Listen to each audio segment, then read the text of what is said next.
Il n'y a rien de mieux que de voyager, de découvrir d'autres lieux, d'autres cultures, de mon point de vue.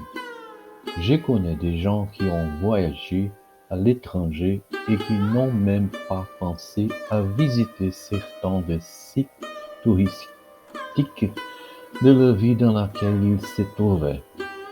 J'ai déjà visité plus de la moitié de l'Europe et des États-Unis, ainsi que l'Argentine et le Paraguay lorsque je visitais Foz do Iguaçu, Paraná. En vacances et de travail, j'avais l'habitude de traîner ma femme et mes deux enfants pour voir payer. En réalité, René n'était que le plus âgé, car il n'aime pas beaucoup voyager. Aujourd'hui, j'ai plus de 60 ans et je ne devrais voyager que lorsque la pandémie sera terminée.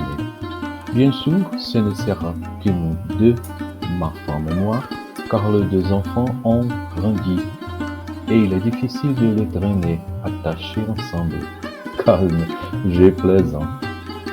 Mais c'est au tournant de l'année 2010-2011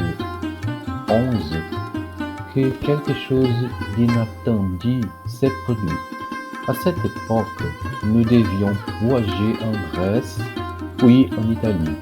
Je cherchais toujours des vols moins chers, car de cette façon, nous pourrions dépenser plus d'argent pour d'autres choses. Et c'est comme ça qu'on a fait le plus gros tour d'aéroport en chemin. On a quitté notre ville, Belo Horizonte, et on s'est envolé pour la capitale São Paulo. Dès là, nous avons pris un taxi et sommes allés à l'aéroport de Guarulhos, dans l'état de São Paulo. L'avion est parti pour l'aéroport de Malpensa, à Milan, en Italie. Et de là, quand nous sommes arrivés, nous avons pris un bus pour l'aéroport de Linate, également à Milan. Nous sommes arrivés en retard, mais l'employé a réussi à nous installer sur le prochain vol pour Rome. Nous sommes à peine arrivés et avons pris le vol pour Athènes. Enfin, non, ne pense pas que passer par cet aéroport était inattendu.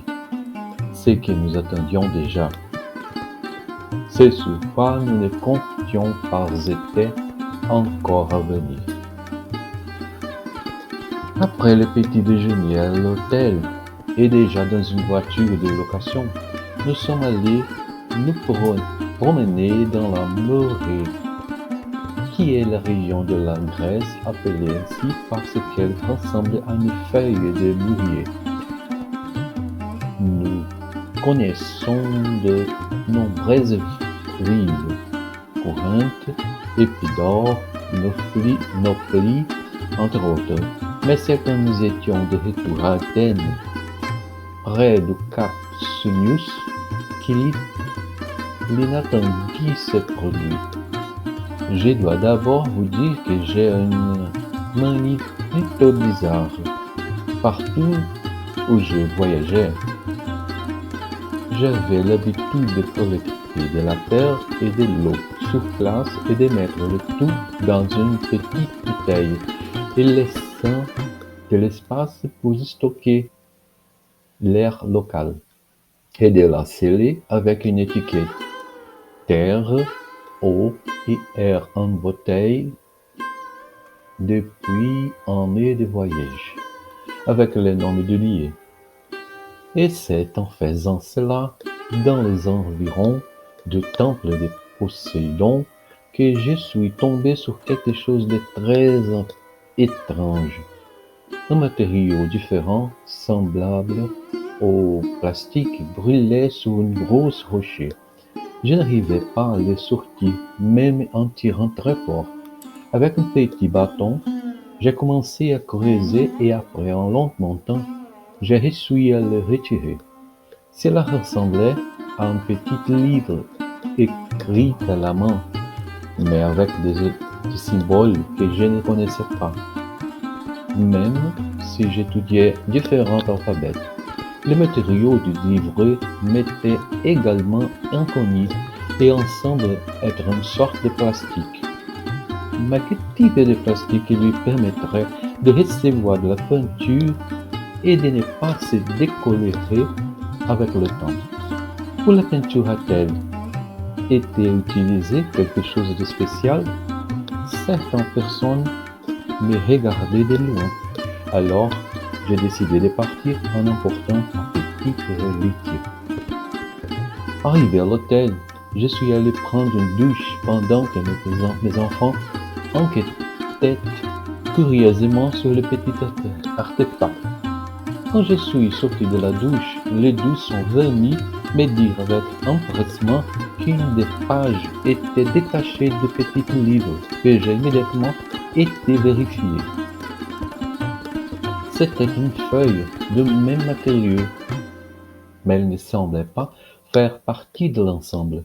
Je suis alors voir qu'il s'agissait d'un tableau reliant chaque symbole inconnu à l'alphabet grec. Avec le peu de connaissances grecques que j'avais et l'aide d'Internet, j'ai pu déduire quelque chose comme ça en principe. Il semblait que le narrateur voulait raconter son histoire sa vie en Atlante. Cela ne pouvait pas être vrai. J'avais besoin de tout traduire pour vraiment savoir de quoi il s'agissait, mais nous étions en voyage, et le petit livre devait attendre encore un peu avant d'être étudié. De retour à la maison, j'ai passé des jours et des jours à m'émerveiller des aventures vécues par l'auteur, jusqu'à ce que j'arrive à les terminer, même si je n'étais pas arrivé au bout de ces aventures. J'ai donc décidé de raconter ce exploit fantastique sous le même titre qu'il a utilisé, la saga du dernier Atlante.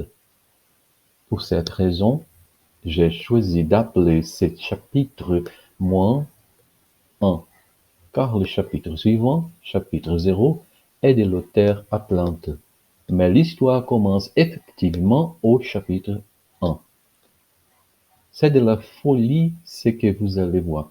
Une histoire qui expliquera la raison de beaucoup de choses que nous n'avons pas pu comprendre pendant longtemps.